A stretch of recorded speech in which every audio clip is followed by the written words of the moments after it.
all of you. Today we are into the sixth session and sixth day of our 7 days workshop with data analysis and research methodology. Today our speaker is Dr. Arpita Chakraborty. She is PhD in management in sustainable development in higher education from NIT, one of the reputed institute in India, Durgapur, West Bengal. She is motivated, self-motivated professional with 10 years of experience, which includes 4 years of his academic experience, 5 years in teaching, as well as 1 year in industry. She has around 13 publication, not only the publication, but that all international journal publication, which is approved or which is there listed into the SCI, Scopus, ABDC, and ABS listed journal. She is also the reviewer in many international journals. And here, let me tell you about that one. Let me say something that one. Now, her area of teaching includes human resource management, organization behavior, and labor relation. And his research area, which you can see more than his area of teaching, that is the sustainable development and business ethics, behavioral science and responsible behavior, and global citizenship, environmental psychology, sustainable reporting, and universal working. The topic which she is interested to give today is all about related with qualitative research. You know, qualitative research has many challenges. Not only it has the more scope, many subjective, but it has also more challenges.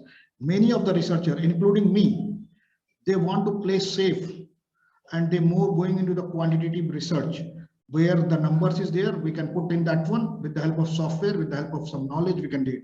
But I personally believe that those who are into the qualitative research, they are facing more challenges. And today, Dr. Arpita Chakraborty, first of all, I will thank her to accept this invitation to become the key speaker for our today session, and also Monday session is there with her, and we are going to take the knowledge from her.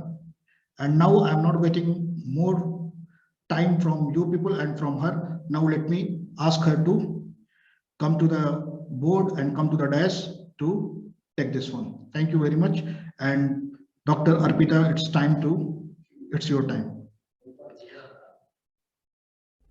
Yeah, thank you, sir. Thank you for your generous introduction. Good morning to all of you. I hope you all are keeping fine in these tough times. As sir have already introduced me, I'm Arpita Chakraborty. Basically, I'm a qualitative researcher. And today I will be taking the session on basic qualitative research.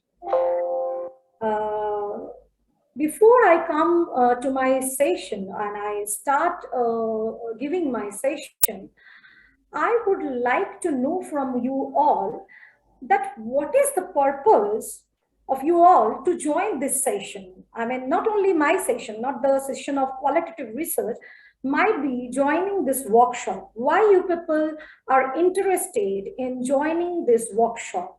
What is the purpose you are looking for, and what is the purpose for you to join this, you can say, the workshop on research methodology? I guess the chat box is on, and I will request you all to put some responses. Take 2 or 3 minutes to think about that why you joined this research methodology workshop. The chat box is on. You can type on the chat box. It is very important because your responses will act as a basis for today's session. So I request, I will give you 5 minutes, and by the time we will wait for other participants to join. So please, you start typing something, why you feel, what is the purpose, and why did you join this research methodology workshop? What is the purpose behind that? Please, I will give you 5 minutes. You take 2 or 3 minutes to think about, and please start writing in the chat box so I can proceed with my, you can say, the session on qualitative research.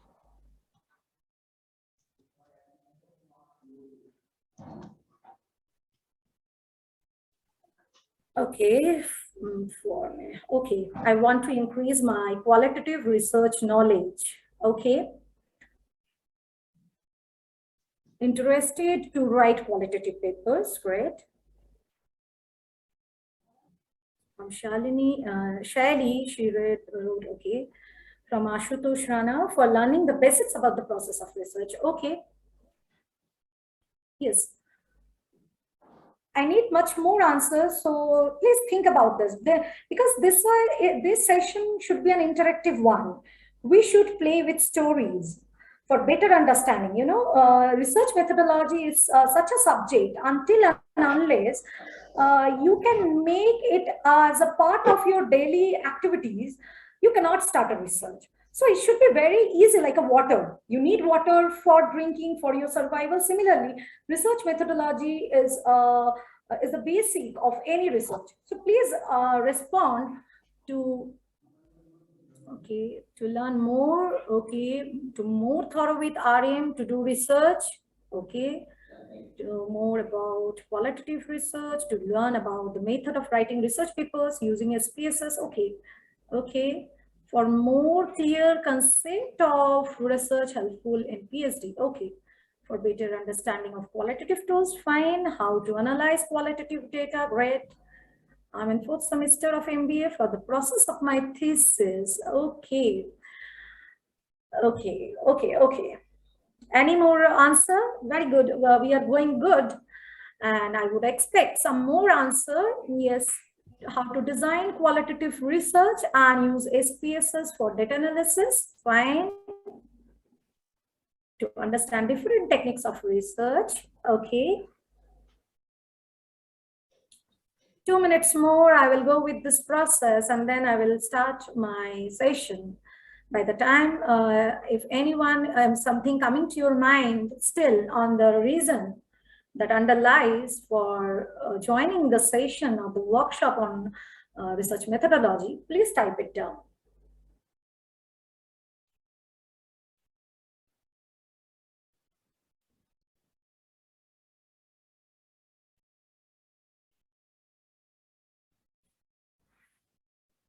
Yes, you have a question, Vipin. I will take your question.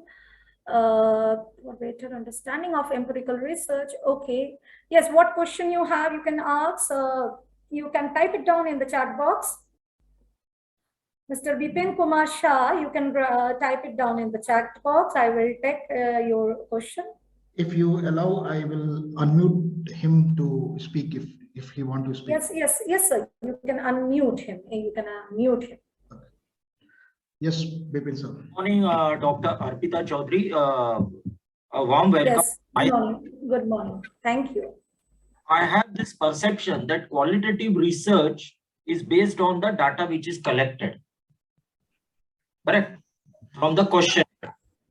Okay, yes. It is totally based on the secondary data. Qualitative is on the primary data.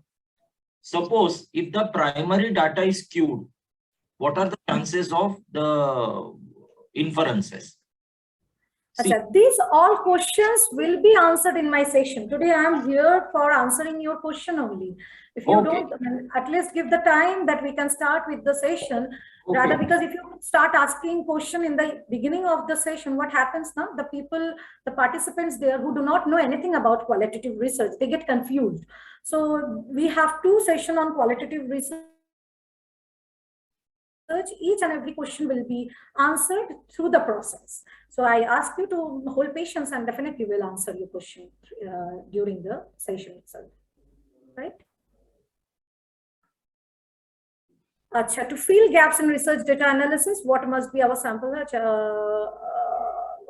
All questions will be answered. Shaili, please hold your patience. Here I am on the process of qualitative research. It's better that we start from the very beginning rather directly coming to the point of size, population, validity, and reliability. It's better because it's a very vast area. Qualitative research is a vast area.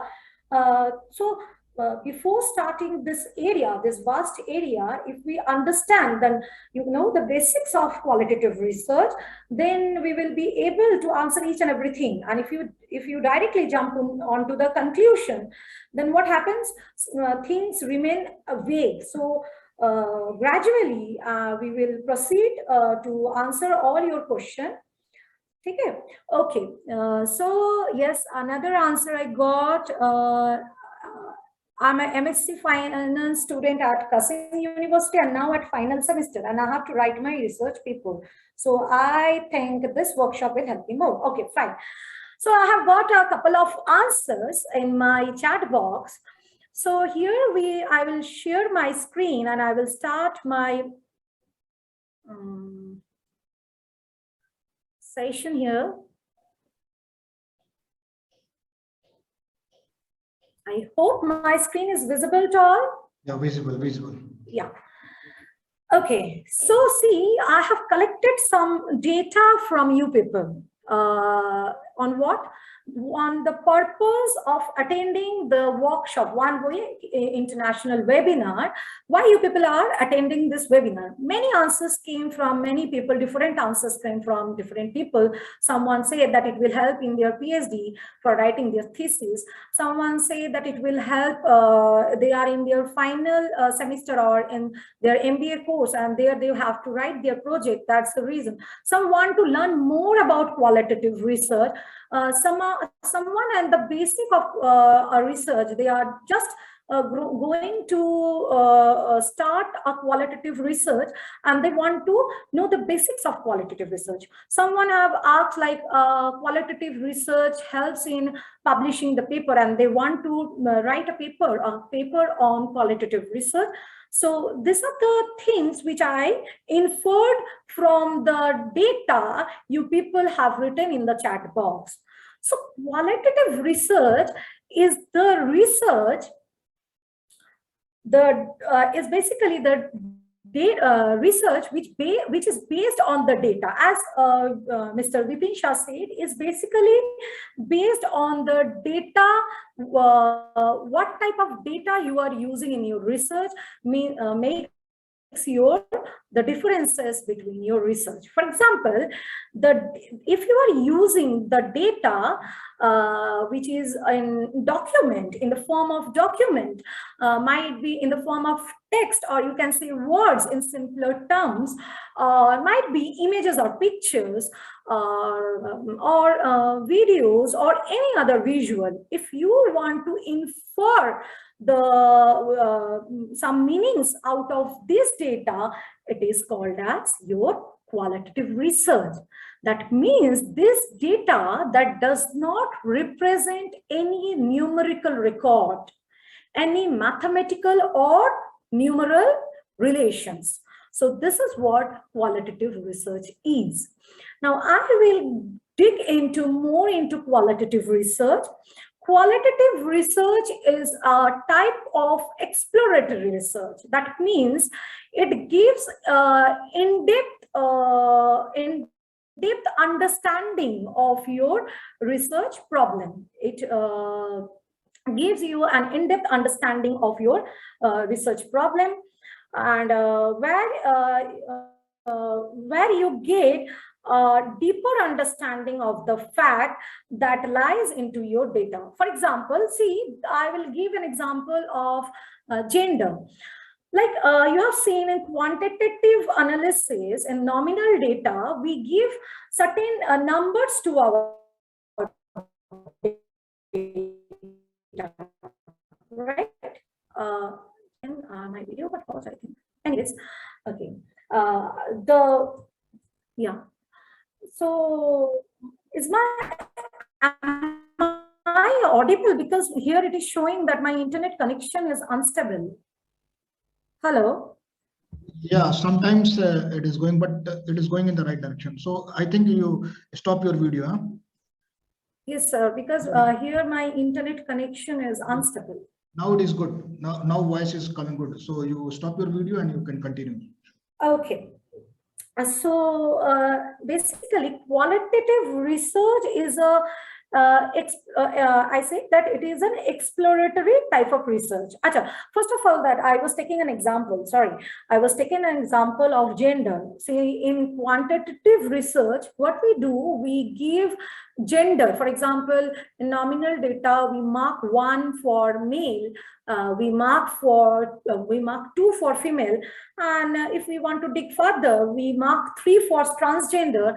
Or there is another option which we'll see nowadays, that the person do not want to reveal his gender, his or her gender. So in that case, there is another option that do not willing to reveal. So there are 4 options. So if I give numbers to this gender, for example, for male 1, female 2, 3 for transgender, and the last one as 4, though we know that numbers, they do have values, but adding these numbers do not make any sense, because even if you add these numbers, the data remains qualitative in nature. So it's basically a wastage of the information. So there are certain data which cannot be converted into quantitative, even if it is quantified, or even it is converted in numerical terms, it do not make any sense out of it. So this type of data are used for qualitative nature. Basically,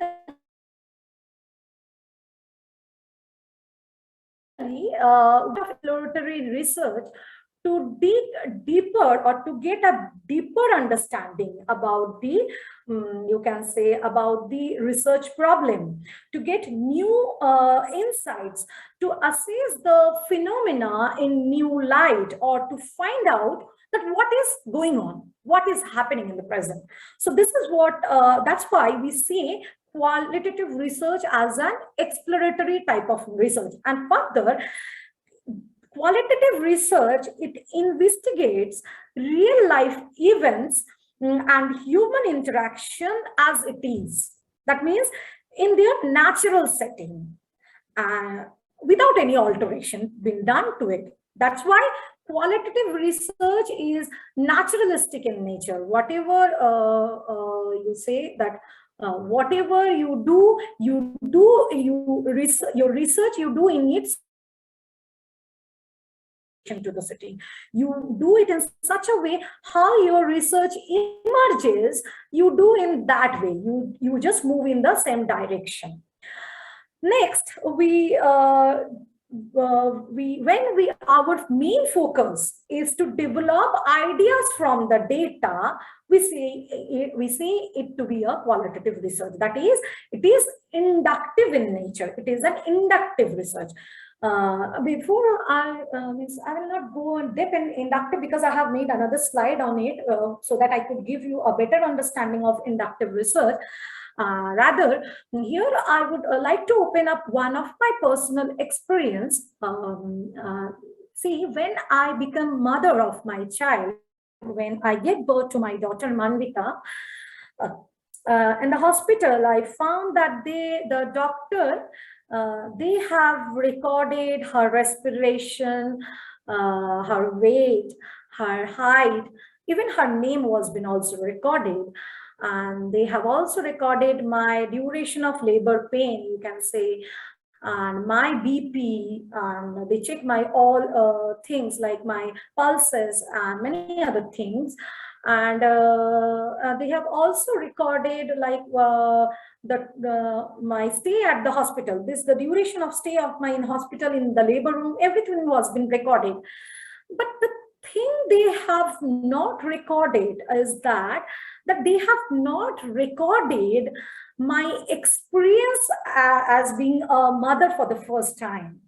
They recorded my daughter's existence, but they have not recorded the meaning of her existence, you can say. That means how her entry in our life, what it means to the people who surround this new life. So they have not recorded these things. They might have recorded the labor duration, but they have not recorded the feelings that was going on when I was on the labor bed, when I was delivering a child. And they might have recorded her name, but they have not recorded why this name has been given to her, why being a parent, and who have thought about this name, and why, what is the reason behind that this particular name is being given to her. So see, there are certain things which can be recorded in quantified terms or in numbers, but there are certain ideas which cannot be recorded until and unless you peep into that. And the reason why I open up my personal experience is that because being a researcher, being a qualitative researcher, the background, the experiences, the competence, sensitivity, and who you are as a researcher also guides the research, the research aim, the research you are doing.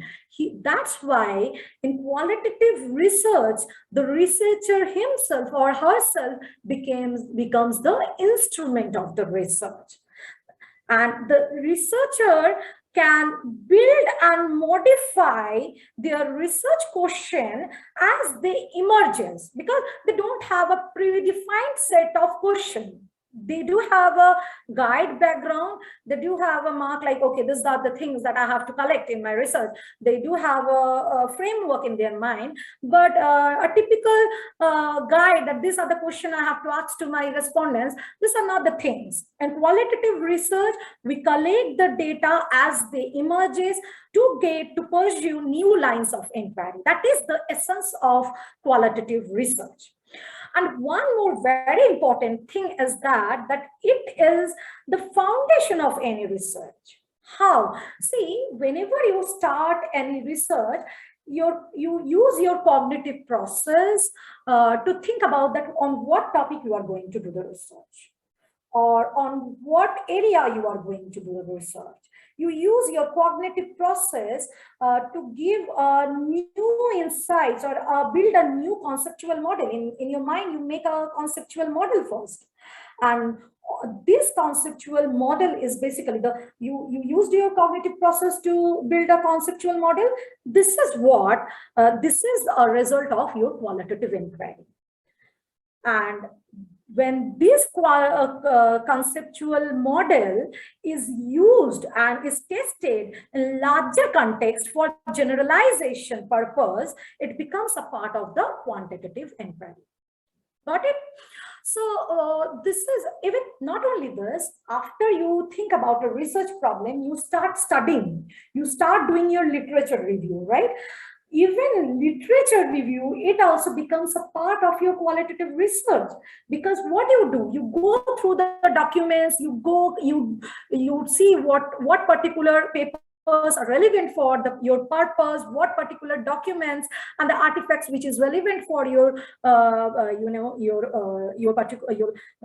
your existing research aim, and according to that you frame you find all the findings which is relevant to your research from the previous studies, from earlier studies that has been prevalent.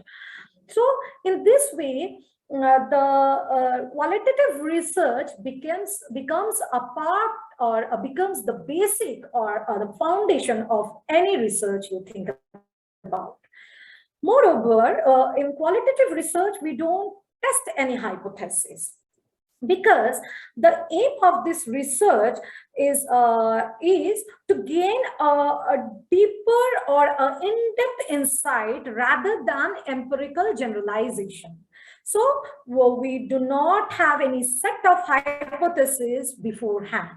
Rather, we build our tentative hypothesis during this process. So this is what qualitative research, right? Moving in the further slide, see here, you must understand that why you want to do qualitative research. What is the rationale behind qualitative research? Right. In this, here I will be giving you a lot of examples. Might be some examples from your life, but I will rather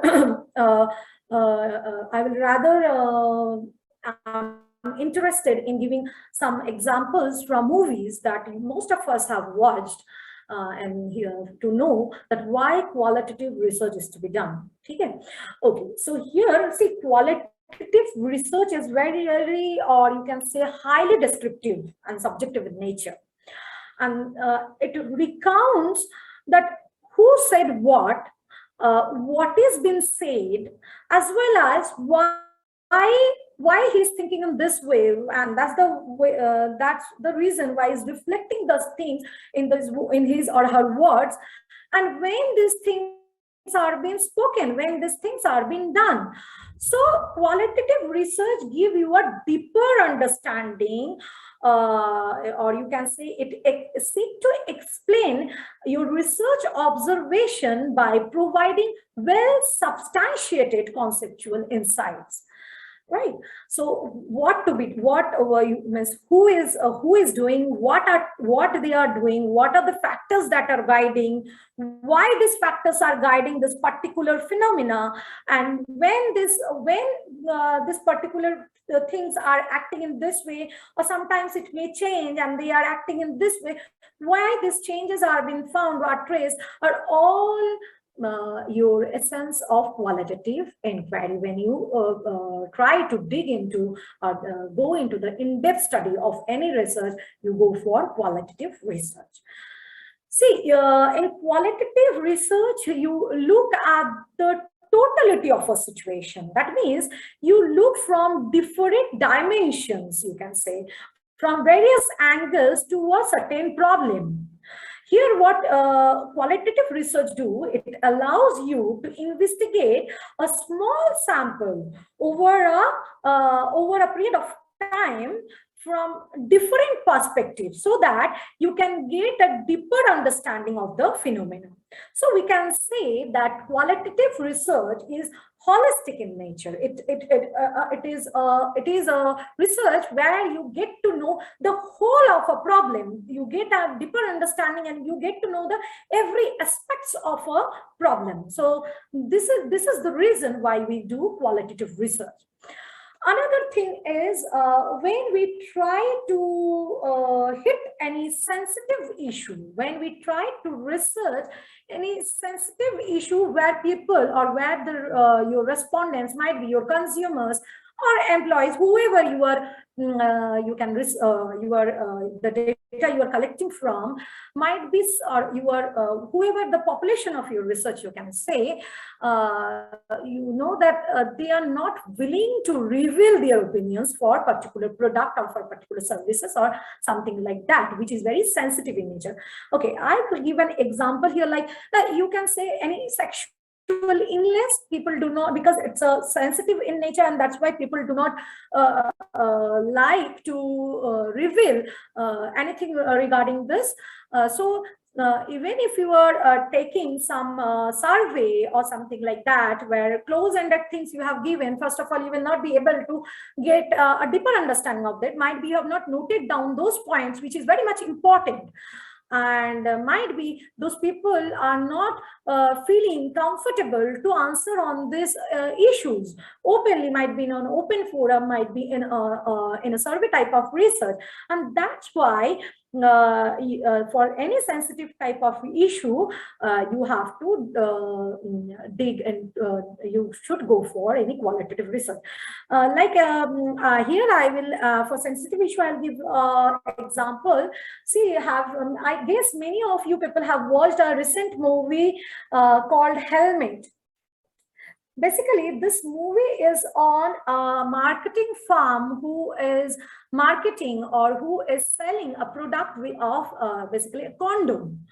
So condom is a product which is used for good cause, and it is available in the market, in the medical store, but still people are not feel ashamed of talking about condoms. The movie is basically on this issue, and being a marketing firm who is actually dealing with this product, they're not able to get into the fact that what are the preference of the consumers, because they are not revealing it. Even this is such a sensitive issue that they do not want to reveal on it. So in this type of research, what people or what the researcher do, the qualitative researcher do, they gather information by meeting the person in person, by developing trust. Trust is a very important thing. By developing a trust, by being friendly to the person, by asking various type of questions,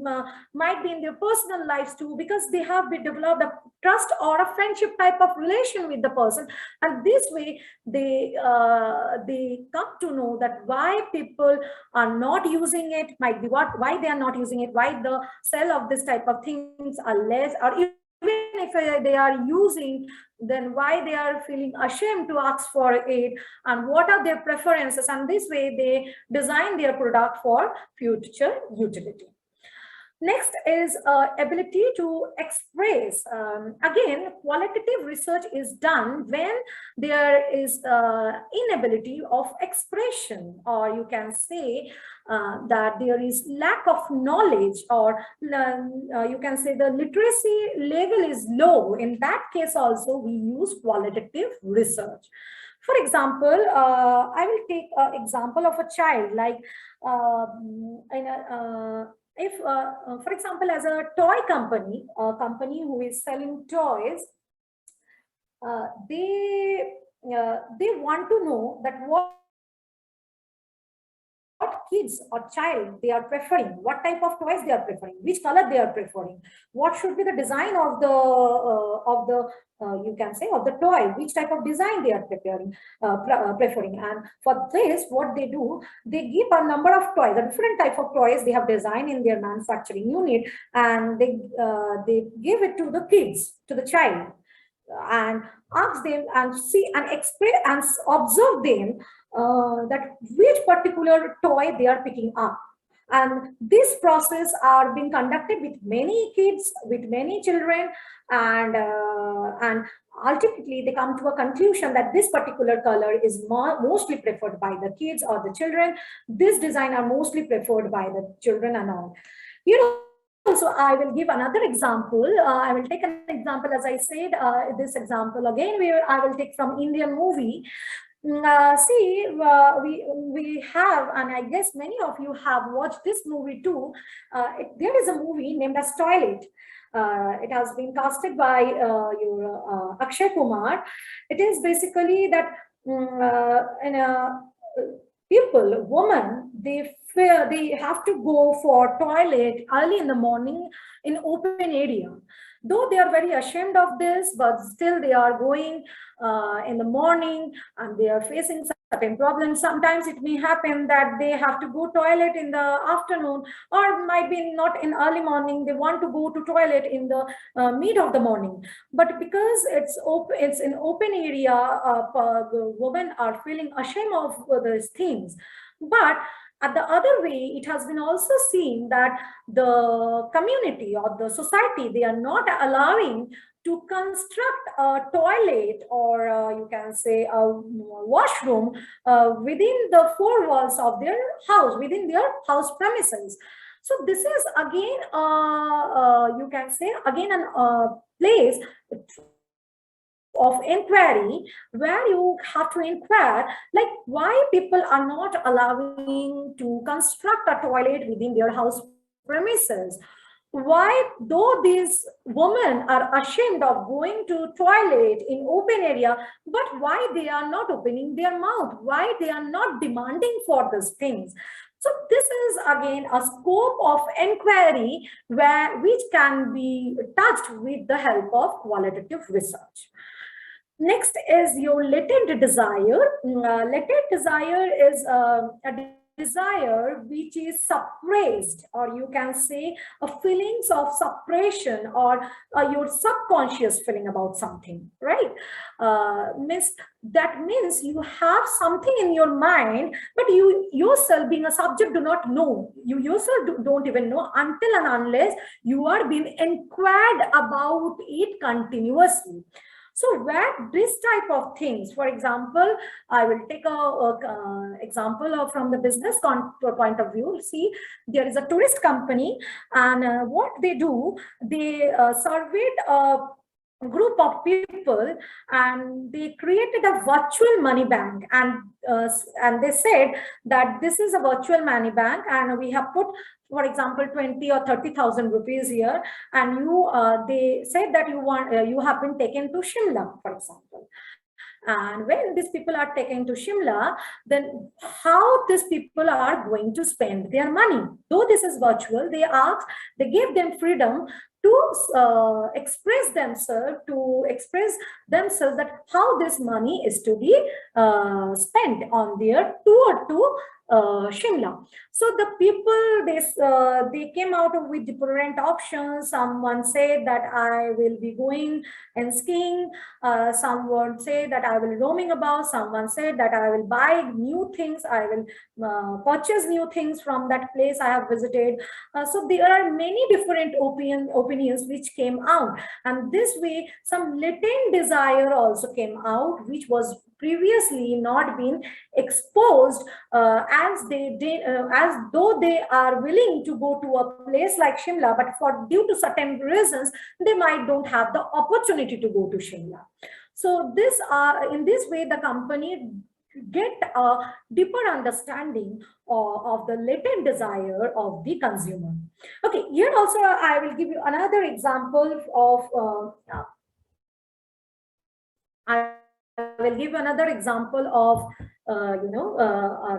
from a movie. I think it's a movie 10 years back, a movie Antares Zamin Par. It's a movie on a child where the child is not able to express that what actually he is looking for. He was been given admission to a school, but he was not very much interested in studies. Though he studied, but nothing goes into his head. Were not able to understand that why these problems are going on, why my child is not good into studies, where his elder brother is so doing well in studies. So what happened later on, his drawing teacher, his art teacher, he discovered that this particular guy is having certain problems, and he cannot script mathematical derivatives or mathematical equations, but he is very much good into drawing, he is very much good into painting. So these latent things, which is neither known by the subject nor the near ones of the subject, are to be dipped into, so that you can give a better understanding or an in-depth understanding of the you can say your research topic or your subject. Next is complex phenomena. It is basically about the criticality or complex relationship. From business point of view, I will give an example for this again for your better understanding again. What Coca-Cola did, Coca-Cola give their consumers two type of drink. One is Pepsi, another one is Coke. Both looks the same. They put it into two glasses and they gave this to the consumer, and then they asked the consumer to drink it and say that which is much tastier, which taste they are liking the most, and this way you can say they inferred like which particular the drink the consumers are liking the most. Getting it? So here again an example, very popular example of a movie is Three Idiots. See, there are three main characters, Rancho, the main character, Raju, Rastogi, and Farhan, right? So these are the three characters. These three characters, this movie was basically based on college students. These three characters, they took admission in an engineering college, but these three characters have different notions about your engineering subject. So Farhan is a character who actually want to become a wildlife photographer, but he took admission in an engineering college, right? Rastogi, that is Raju, who want to be he's an aspiring engineer, but he's scared of the things. So he used to put many astrological rings on his fingers. Whereas Rancho, who is very aspiring, in fact, whose passion is to become an engineer, but he do not have that credibility to become an engineer. Though he have those credibility, but most probably not the financial credibility. He do not have the financial credibility, and that's why he was not been awarded the certificate. Though he was awarded, that has been given to someone else, because he do not have the financial background. So here we see that three people coming from three backgrounds, though they have joined a similar institution, but the notion that is guiding them, the relationship that is guiding them, are different, are complex in nature. Why these people think in this way? Why Farhan, though he want to be a wildlife photographer, why did he took admission, and for how long he would be able to sustain in this institution? Even if he sustain, whether he will be a good engineer or not, are all objectives of a research inquiry. So these are the rationale of doing qualitative research. Okay, I said in my earlier slide that I will take up inductive in depth. So here, see, to make you understand what is inductive inquiry, it is better that if I give the differences between deductive and inductive inquiry. See, deductive, I think already you have attended many sessions on quantitative research. So you have came across this term deductive. So what is deductive? Deductive research, we use an existing theory to formulate a research question and develop hypotheses. And then the data is collected. And based on this observation or analysis, the theory is confirmed, whether it is applicable for the sample size, or you can say for larger population. So here, again, I will take an example for simpler understanding. For example, a theory says that all students who studies in Harvard is a genius, right? Is a genius. So, for example, we get to know that Mr. Vipin is a student of Harvard. So how do deductive research, it conclude that Vipin is a genius. This is the way how deductive research concludes. But in case of inductive research, the research starts with collecting data. And from the data, we form certain patterns, we form certain themes and connections. And based on these patterns, based on our observations, certain tentative hypotheses are drawn and the theory is developed. Again, with the same example, I will explain for your clarity. Like, see, most of the MBA aspirants, they want to take admission in Harvard. They want to join Harvard. Then what we can conclude from this, the theory that we conclude that Harvard is a best business school, because all the students, they want to take admission in Harvard. So this is the differences between an inductive or deductive research. See, quantitative research, they approach the inquiry in deductive way, whereas the qualitative research, they inquire the research from an inductive way. They observe, they make pattern, and based on that pattern, they develop a theory. So what we can see that a general theory here is tested on a specific sample in deductive research. But in inductive research, a special case, or you can say, or specific cases are studied to give a theory. So this is the differences between inductive and deductive. And I guess you understood that why I say qualitative research is an inductive type of research. So these are the 5 research design of qualitative research I will be taking up today in our session. So before I start with this, let us make it sure, like, what do we understand by research design, right? So what do you understand by research design?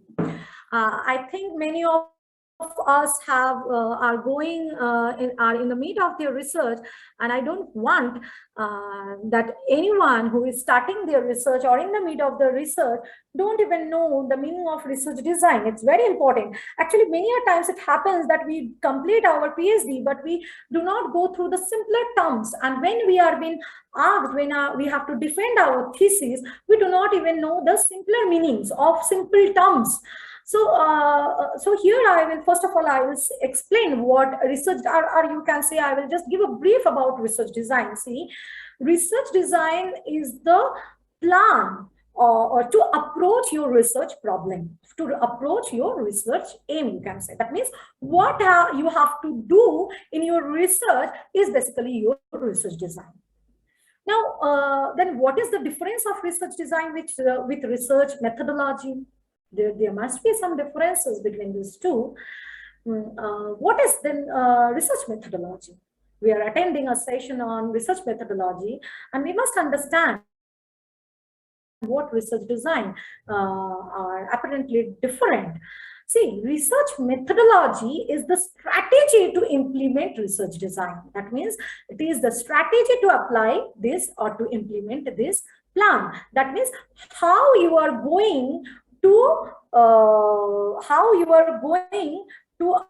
answer your research question is your research methodology. That means research design is what you are going to do, and research methodology is how you are going to do.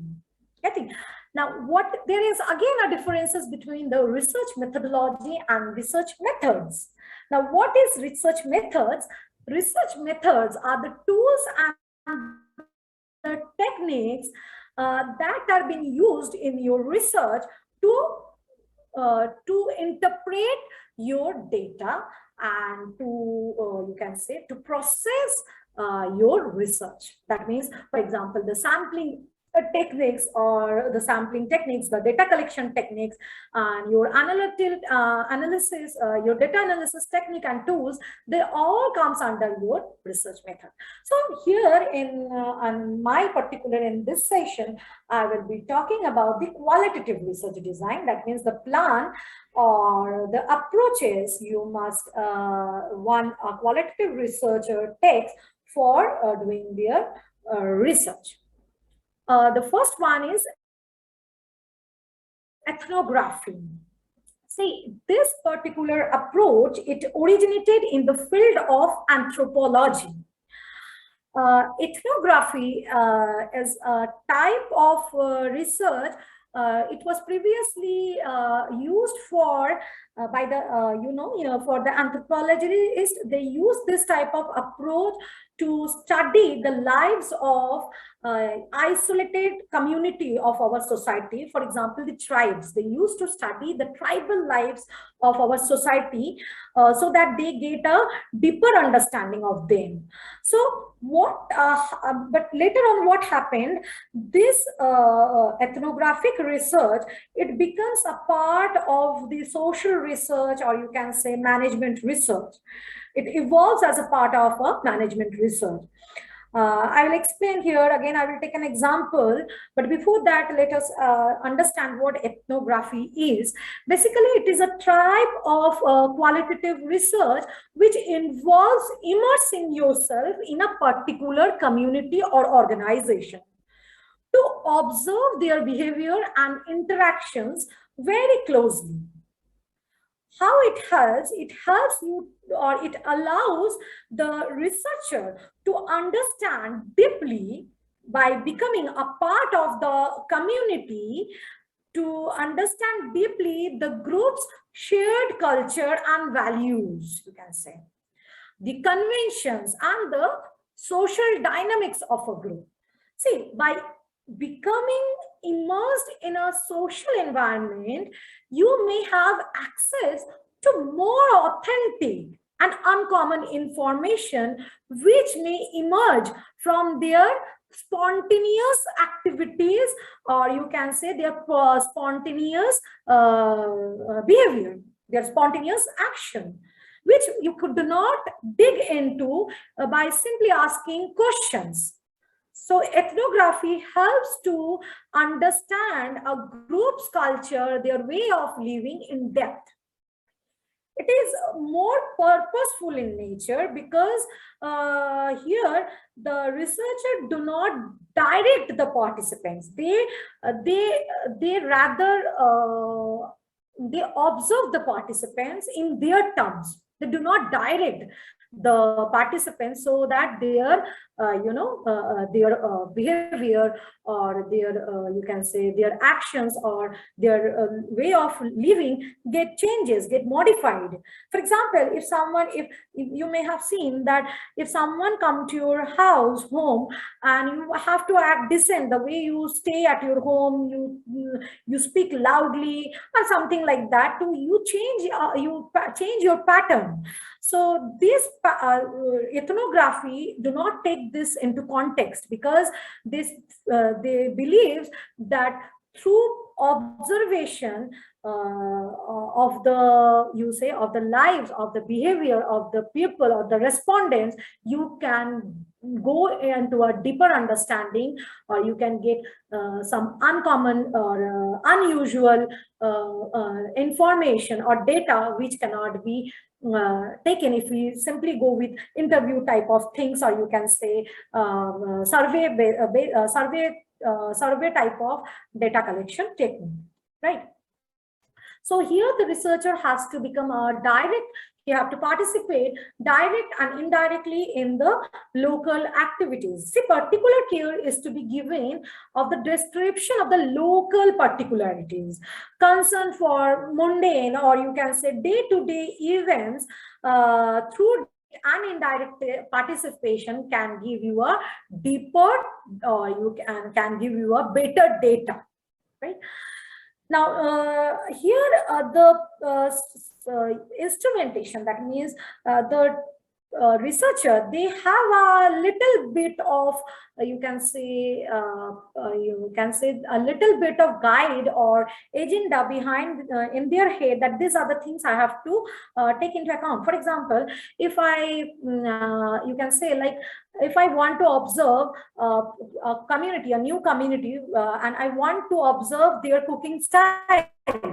So if I ask about their cooking style, I will not be able to get like what are the ingredients they are using in their daily life. They will give you certain ingredients, a few ingredients, but they might miss out some ingredients, the way, the style, the way they are cooking, the time they are taking in cooking, or you can say, or the way they are serving their cooked food, and the time they are you can say the time they are allotting for their cooking, the time they are allotting for their cooking, or you can say the number of meals they are taking. That can be only observed. That can be only observed when you become a part of a community, of a larger community. But often we use audio and visual recording so that we don't miss out any important information. We observe, but at the same time we use audio recording or video recording so that we cannot keep everything in our mind, and might be we cannot jot down everything in our notes. So we also that we get almost you can say the whole of the data, so that no important data, no relevant data get missed out. See, here I will give an example of Intel. Intel is a company who used to deal with the computer processors, right? Previously, they were using the processor for business organization. But later on, Intel wanted to know whether they have any scope in personal or in, using their system at home or not. So for this, they employed anthropologists because they felt that many are things that cannot be surveyed because the consumers may at many a times they cannot articulate the things they are thinking. Or might be it may happen that when the particular respondents are surveyed, they have responded the way, but they have missed out certain important relevant things. So they employed anthropologists, and the anthropologists went there with they stayed in the local community where with the target group of population. And later on, they said to Intel that Intel have a very good potential market for using their processor in personal, for home use or for personal use. In this way, Intel, with the help of anthropologists, with the help of ethnographic research, they started their business in, means they expanded their market for personal use of their processors and systems. And this way they proceed further. So probably this, I guess Intel is having, is the biggest corporation which is having such a mass of biggest number of, population as an employee of anthropologists and ethnographists. We used to find out any scope or other things by observing their potential consumers. Next one is phenomenology. Phenomenology is basically the study of phenomena. What is phenomena? Phenomena is an observation of the event, or you can say any experiences as they appear. This is the event or fact as they appear, right? So phenomenology deals with an inquiry to deal with the inner experiences of the respondents on a particular event. Here I will give you an example of COVID-19. See, we want to see like how COVID-19 have impacted. For example, I am taking up a research on a topic like how COVID-19 have impacted the lives of students, especially the students of any professional course. Let us take up an example of MBA, and those students who have taken admission in MBA in the month of June 2020, in the year 2020 session, right? So you see that these students, they took their admission in a professional course in the year 2020, and today it is, and today we are on January 2022, and it is 1.5 years gone, and they have not even visited their institution.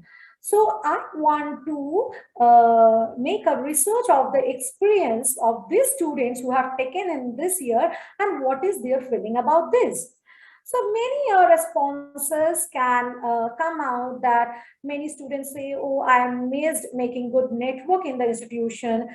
Some may come with some experiences like they may respond in this way that we missed the opportunity to have a direct, you can say direct education within the institution, because it differ when we get an online education and an offline education, especially in a residential program. Some may even repent that they are unable to join the institution and they missed out the opportunity to enjoy the hostel life. Might be many, this MBA course might be a first residential course for many students.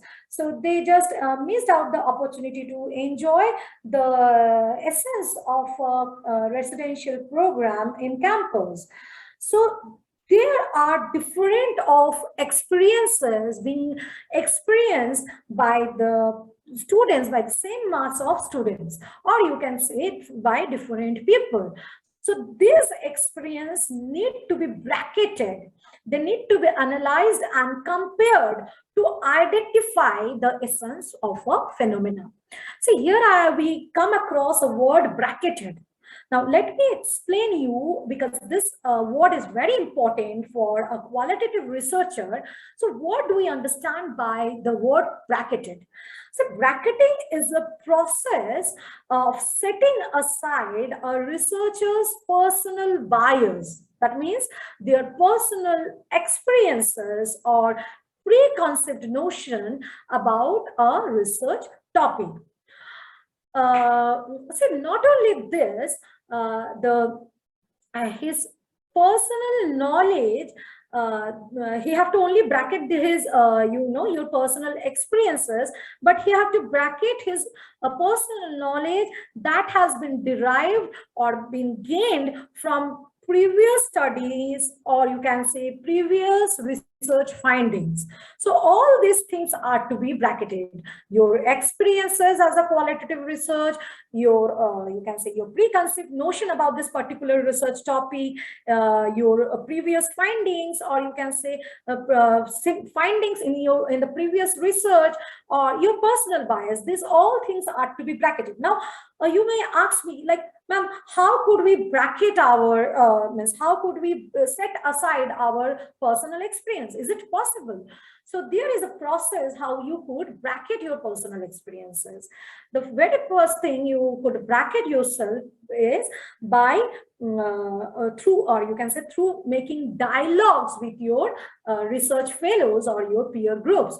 That means you sit with your research fellows, or you with your friends, or your people who are into research and or might be into research, or at least can jot your personal experiences down, at least this type of people, and you say them about your research topic and what do you think about this research topic. And in this way you talk with your research fellows and you ask them to jot it down. Your peer groups or your colleagues, you may ask them to jot it down. Please jot those down, my experiences and my feelings. How do I feel? What are my feelings about this particular topic? So they jot down all those points down in a notebook, and this way this your personal experiences or your personal bias get bracketed.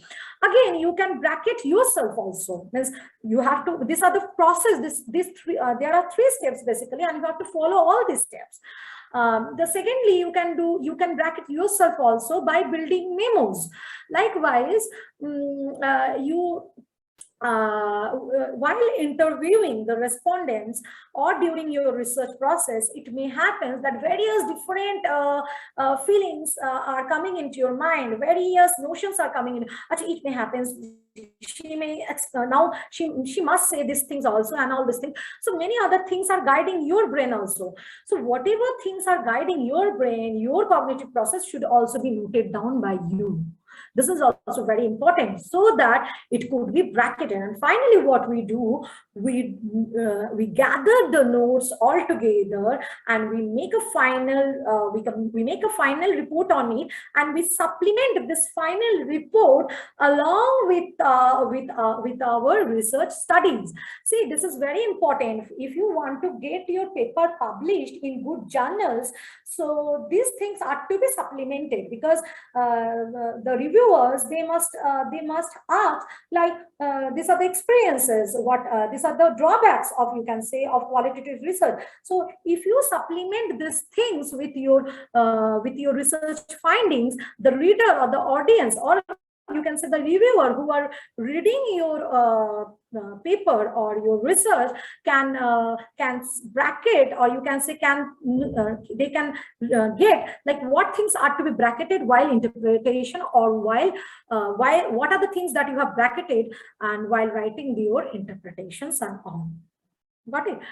So this is how. And one more thing, the subject, they have to be, that means your respondents have to be interviewed not only one time but more than a time to get rich and detailed understanding of your research problem. Okay, moving to further slide. Next comes narrative approach. Here it is this approach, it explores in an individual's life or a group of individuals through stories. Basically, in this type of research, we study a life of a person, or you can say a life of a group of persons, through stories, or you can say storytelling of through storytelling or something like this, right? through group conversation, you can say. So, for example, if here we can take an example of biography. When you write any biography, you want to know about the person lives, and you gather information of that particular person. Might be through certain documents, but also through narration or storytelling. The person, he used to narrate you the stories of his or her life, and you write it down, or you can say you record it so that you can make inferences from their stories, right? And it can be here. First of all, I will take an example. See, one day, a few days back, I was watching the interview of Saurav Ganguly, and a recent movie is to be launched on his biopic is to be launched, and he was being asked that what is going on. So he said that the script is in process, and and very soon, whenever the script will be finished, they will be analyzing the script, and later on it will be converted into a movie. So this is again a part of a qualitative research, when you make a biograph of a particular person or a group of person. And it may happen that this person whom you are interviewing, or who is the subject of your research, may give you the stories of the events in haphazard way. It may be that one, he have told about a childhood event, and sometimes he is talking, Gaugul is talking about the event of his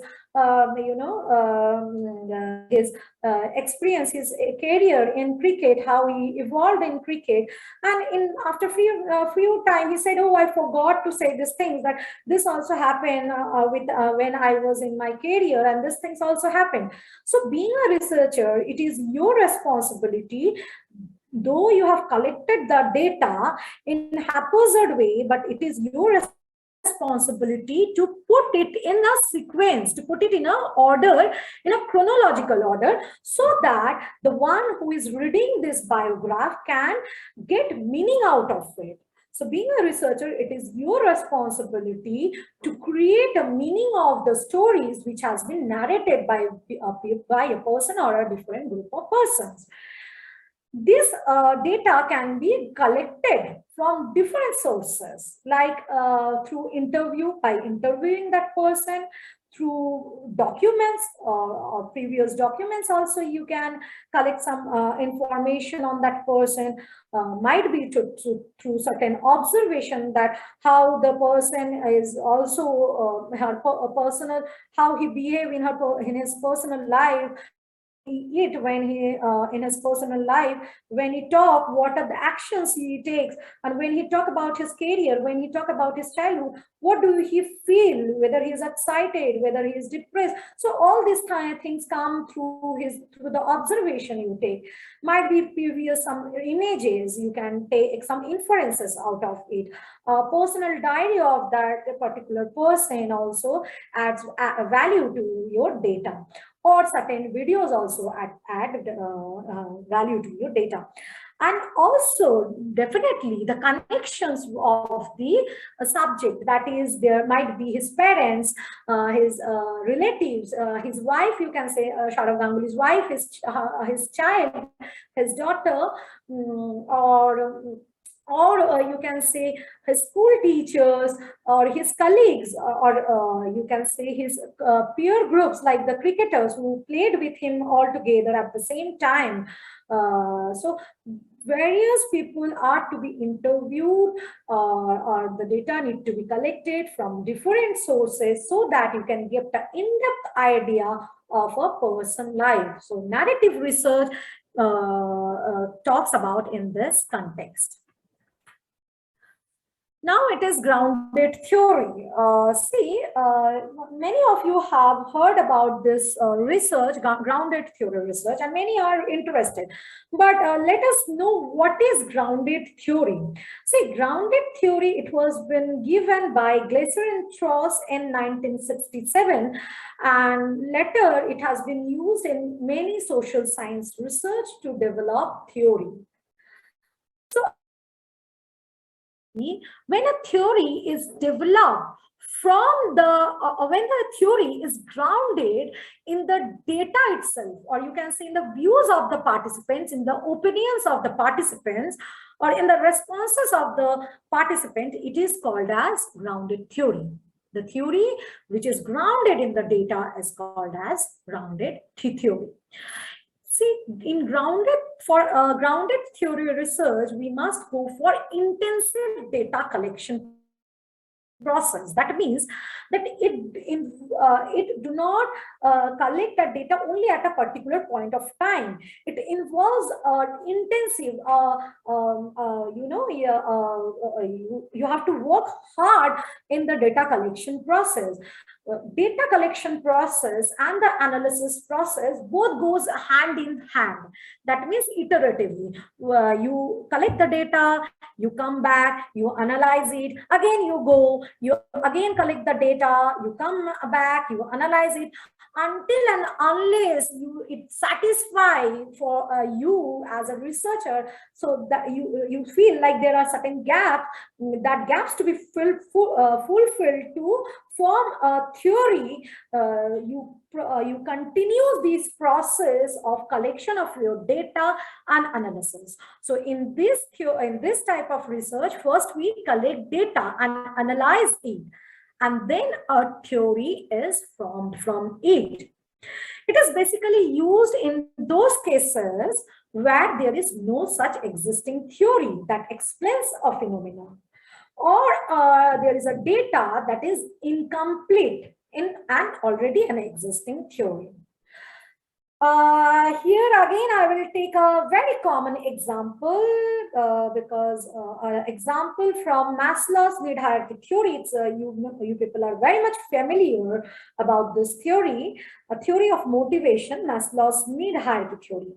See, we have seen that in Maslow's need hierarchy theory, he gave a hierarchy which includes 5 types of needs.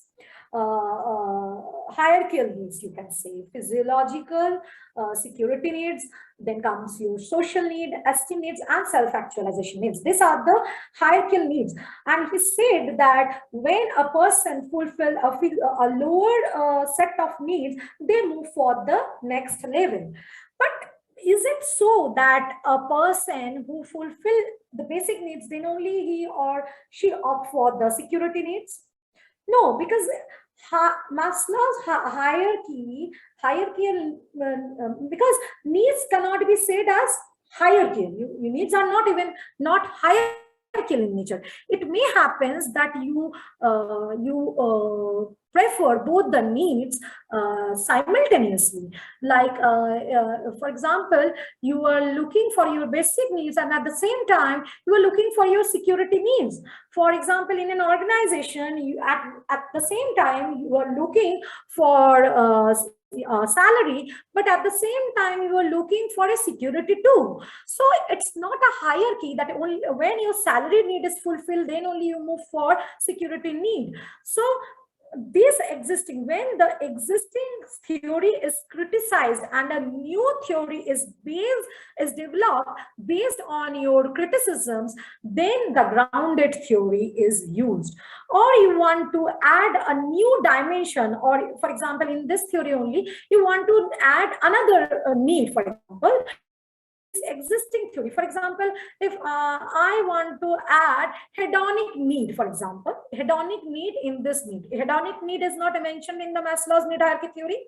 Now, what is hedonic need? It is the need of pleasure, right? It is the need of pleasure. It is the need of comfort. So this need has been not included in Maslow's hierarchy theory. So I feel, being a researcher, I feel that hedonic need is also important in a person's life, and I want to add it in the Maslow's need hierarchy theory. So when we give, and for this we have to again collect our data, and based on the data we have to analyze the data, and then only we can approach or we can build a theory. So this type of theories, or this type of approach, you can say, in qualitative research is called a grounded theory. Next is case study research. Case study is a very common name, also known as case research. This study, is studied, basically this research studies a case in its real life context. For what? For to gain a rich and detailed understanding of a particular case or cases. It is not always that single cases studied. It may happen that at same time we may study a single case or few cases at home. That I will talk in my coming slide. But before that, let us understand that what is a case study. See, case study, it involves a single unit or a few units. You study a single unit or a few units over a period of time within its natural setting. It may happen that you study it at one or multiple sites where the phenomena has happened. Right. So if you are studying of an organization, it may happen that you study the organization within the organization and about that organization from its external stakeholders too. So when you are studying a case, not only within a case, but also from the various aspects of a case, might be other person, you are studying a case from its internal stakeholders, your respondents might be the internal stakeholders of the case, or it may include your external stakeholders to get a deeper understanding or a rich understanding of the case. So this is called a case study. Basically, case study is start with a case identification. First of all, you identify the case which you want to study. This is the case I want to study, and for studying that particular case, you prepare a set of research questions and you study the questions from different parties, you can say from different perspectives or from different people about this case, from different respondents about this case. So here what we do, we uses a multiple sources of data for an in-depth understanding. It may include like interviews, it may include documents, pre-recorded documents, you may say, observation. It can also include secondary data. Somewhat Mr. Vipin was saying while before starting this session that it's only primary data. In qualitative research, we study about only the primary data. But it's not always that you study about primary data. We even take secondary data into consideration when the data is in textual form, when it is not numbers. Like for example, when you study any website, when you study any files, it is all secondary in nature, or you study reports which is there published online.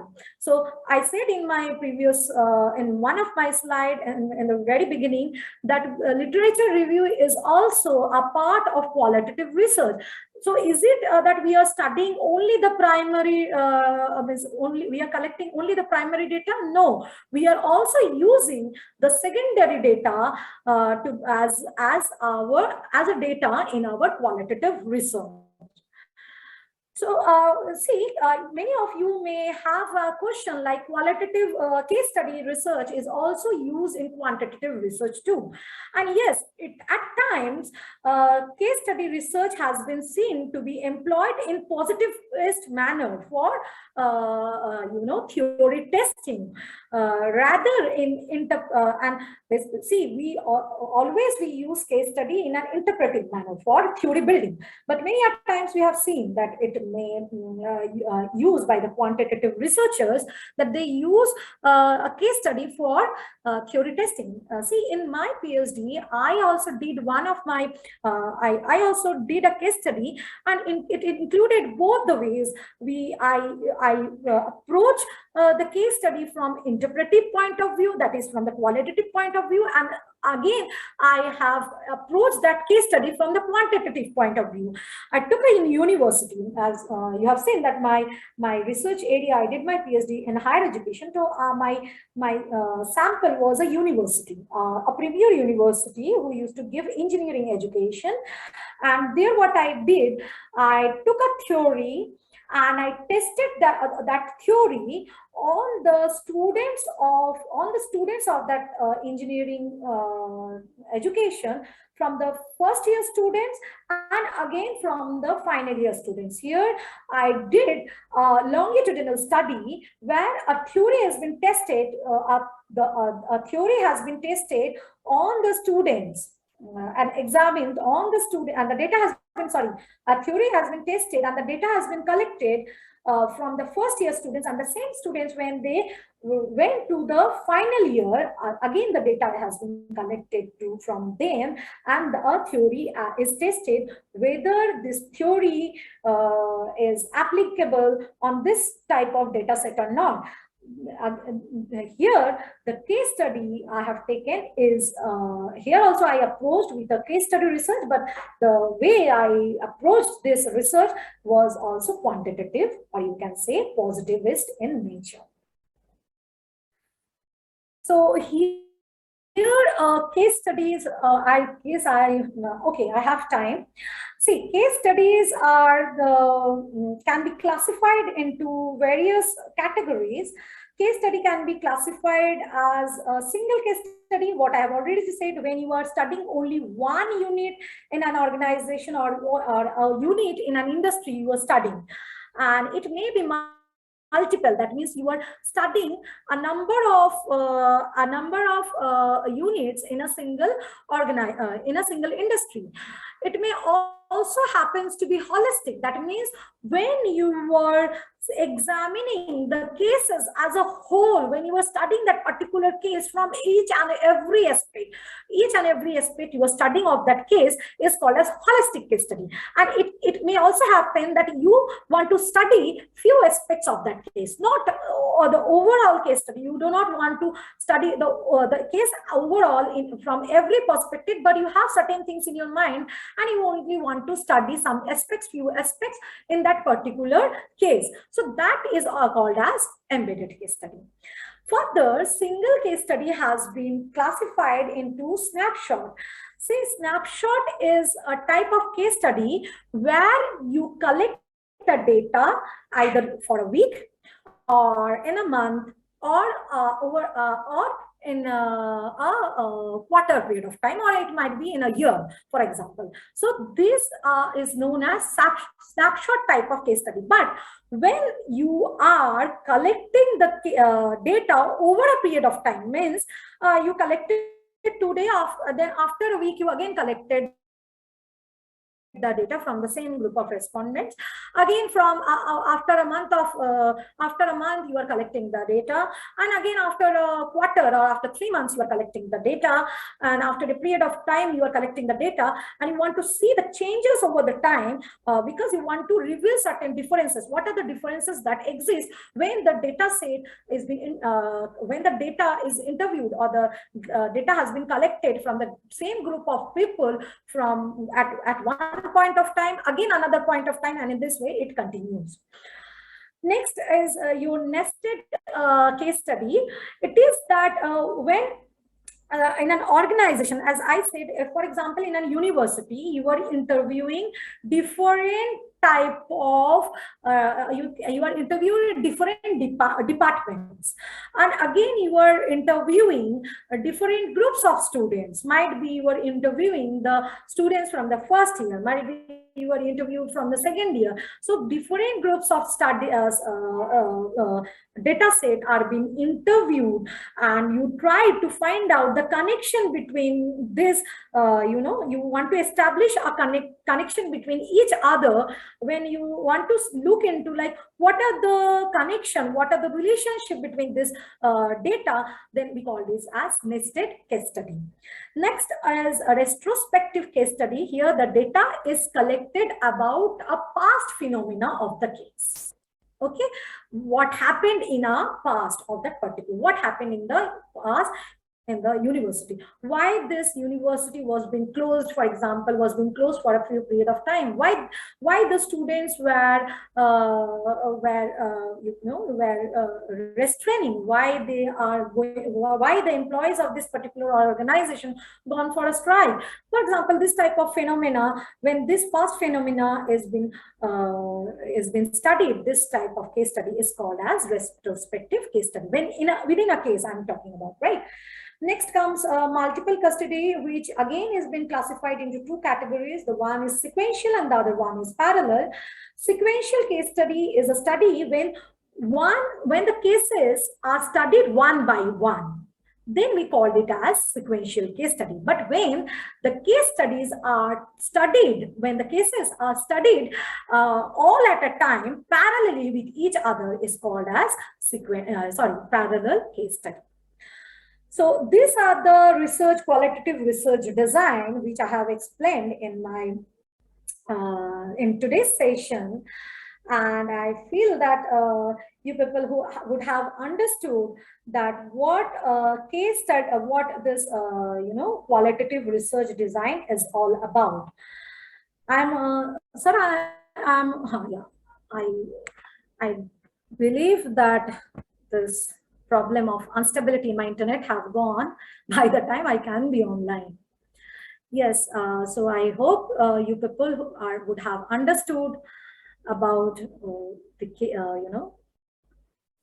yes. Yeah.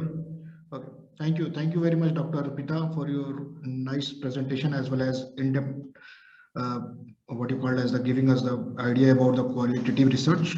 And hopefully we will get more about all these things on the Monday class also, or Monday session also. And for today, we are going to take some questions. And of course, some point somewhere, some voice are cracking, but that's okay. That can be manageable, but we understand a lots of things. Now, let me give the chance to one person has raised the hand. So it is again, Vipin Shah. So let me ask him to unmute and he can speak for that one. Ma'am, good afternoon. It was an excellent presentation. Thank you. First time in the history I have seen some professor connecting with Bollywood. So that was a pleasant surprise for me, because I am also a fan of Bollywood. Now coming to my question, basically one of the professors, while doing my MBA, he had told qualitative research depends on the primary data. That means, correct me if I am wrong, I am a student, still I am a student. It is based on the data which I collected from the respondents and apply numerology, numbers and draw the inference. Okay. As well as the secondary data, quantitative. It is an authentic data which I pick up from some institution or a very genuine website and do my research. Now, how far that is true? Suppose my question is further, one more small question in that. While taking the data, I have taken pains.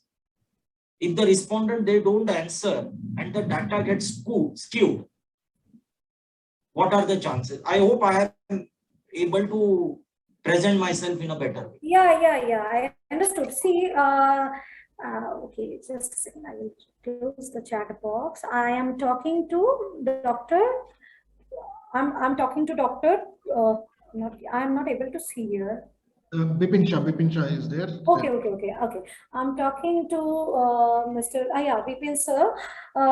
See, I said that it's. I have already. I guess I have addressed you, and I have said that it's true that qualitative research is done on primary data, but that doesn't mean that we do not take secondary data into consideration. As in the very beginning, I said that qualitative data, the qualitative research is the research which based on the data we are taking. That means words. So if we are taking secondary data and the data is not in numbers and the data is in words, you can say, the data is in textual form, it will be called as qualitative research. But if the data is in number, then only we call it as quantitative research. The research which either you can say take directly from the secondary data, the numerical number, or it changes the data into numbers and then analyze it, is quantitative in nature. But if you are directly taking those texts, or you can say the words or sentences, and you are analyzing the sentence without changing it into numbers or numerical relations, it remains qualitative in nature. Okay, well said, ma'am. And there is one more thing which I would like to add. Bhag Milka Bhag was one of the best research developed film. So there are a lot of options for the youngsters who are doing research. They can turn into very good consultants for making biopics and other things. Dr. Sarfaraz, you should look into this aspect as well, you know. Yeah, sure. Sorry, you're muted. Yeah. Okay. Thank you. Thank you very much. There is one more questions. If you want to read, you can read, or should I say? Yes, just a second, sir. I'm going through the chat. Nisar What is population, sample, and sample size? Moreover, is it necessary to write down the description? See, I've got a question from Nisar Ahmad Aziz. He have written that with due respect, what is population, sample, and sample size? Moreover, is it necessary to write to write the description of all the above three instances and methodology while writing research paper? In addition, is it required to write the population in numerical form or not? Definitely, when basically when we do our research, if you are talking about your thesis, we take into consideration both the qualitative and quantitative aspects. But the way you approach a research, that may be different. It may happen that you want to approach your whole research problem in a qualitative way, or you want to approach your but one thing I would say, because I have said that qualitative research is the foundation of any research, though you want to approach your research in quantitative way, but you cannot ignore the importance of qualitative research, because qualitative research is the basic of any research. Because first of all, you are conceptualizing a model in your head. It is also a part of your qualitative inquiry. Again, you are doing literature review. What you are doing? You are studying the previous findings. You are studying the papers that has been published online or from your library, and then you are making inferences out of it. So what are you doing? You are making, this is also a part of qualitative research. So either you can approach a research through qualitative way completely, or either in mixed method. That means where both qualitative and quantitative, the both aspects can be taken into consideration. And definitely when you are talking about a sample size or a population, it is a number, because a sample size, number of person, how could you define, like this is the number of person I have defined, this is the number. For example, how could it may happen that you are interviewing, or the data for your research, specifically in qualitative research, maybe a one. It is also possible that the data for your qualitative research can be a single unit or a single person, but you have to mention that how many person you have interviewed, or what are the number of person, or how many units in how many organizations you have interviewed, whatever the research aim of your thesis or your research is, you have to mention it. Okay, thank you. And one more is that I believe that these questions can also be taken on Monday, but actually his question is not completed. I think we collect a lot of qualitative data. How best do I analyze it? How you collect a lot of qualitative data, how best do I analyze it? See, the doctor here, actually analysis is again another concern. It's again a major aspect, because analysis I have not talked about, I have not taken in this particular session, I have not talked about qualitative data analysis. Data analysis can be done with various tools. It can be done with various techniques.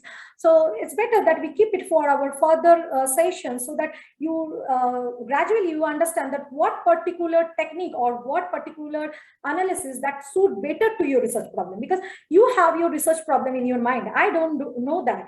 Because you are the researcher, you are the instrument of the research, right?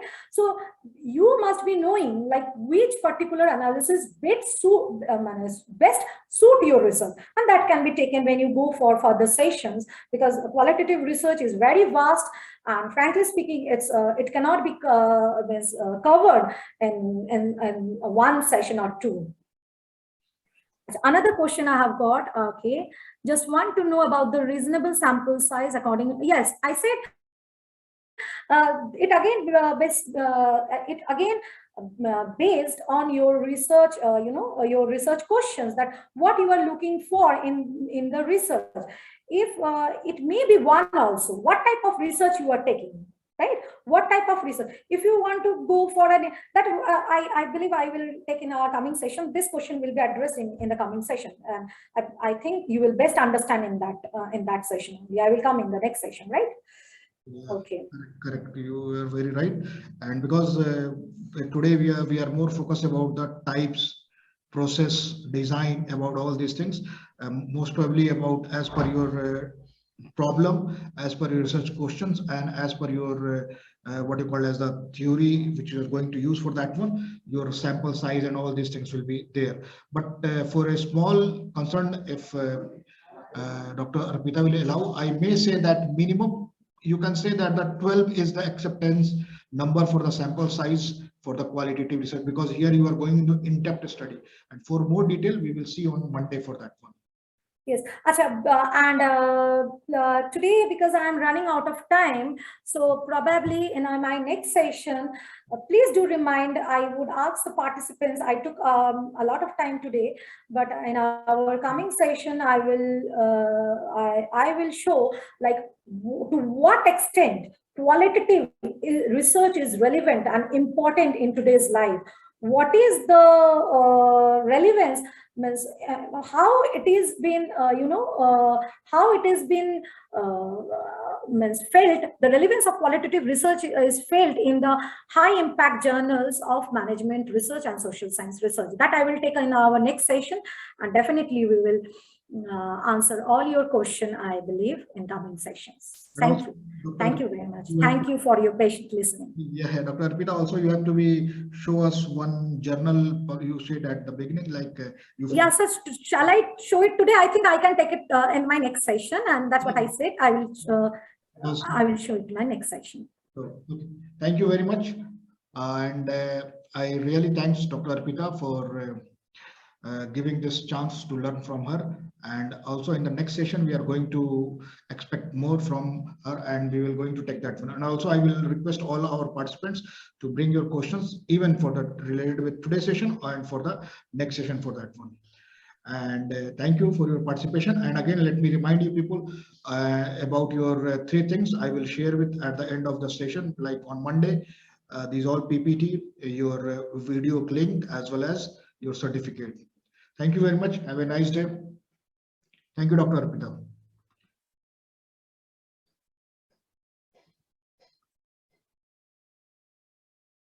Is there? Yeah.